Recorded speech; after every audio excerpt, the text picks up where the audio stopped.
Hi friends, എല്ലാവരും സുഖമായിരിക്കുന്നു. ഞാനിവിടെ സുഖമായിരിക്കുന്നു. ഇന്ന് നമ്മൾ വളരെ ഈസി ആയിട്ട് കറ്റാർവാഴ ഓയിൽ എങ്ങനെ ഉണ്ടാക്കുന്നത് നോക്കാം. അതിനായിട്ട് ഞാൻ എടുത്തിരിക്കുന്നത് കറ്റാർവാഴയുടെ അത്യാവശ്യം വലിയ 2 പീസാണ്. അതിന് നമുക്ക് ചെറുതായിട്ട് ക്യൂബായിട്ട് കട്ട് ചെയ്തെടുക്കാം. എല്ലാവർക്കും അറിയുന്നത് പോലെ കറ്റാർവാഴയ്ക്ക് കുറേ ഗുണങ്ങളുണ്ട്.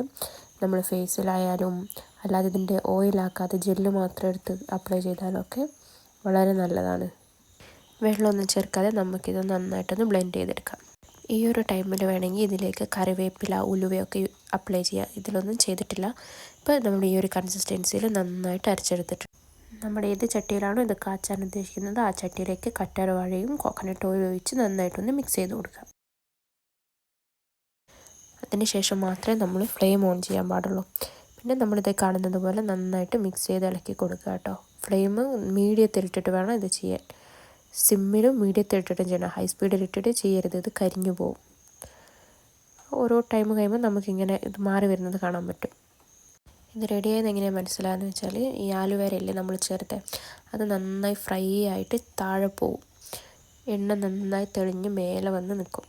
ആ ഒരു ടൈം ആകുമ്പോൾ നമ്മളത് ഓഫ് ചെയ്യുക. എന്നിട്ട് പെട്ടെന്ന് നമ്മൾ ആ ചട്ടിയിൽ നിന്ന് മാറ്റണം കേട്ടോ, അല്ലെങ്കിൽ അത് കരിഞ്ഞു പോകും. ചൂട് തണിഞ്ഞതിന് ശേഷം മാത്രം ഒരു ബോട്ടിലേക്ക് മാറ്റി കൊടുക്കാം.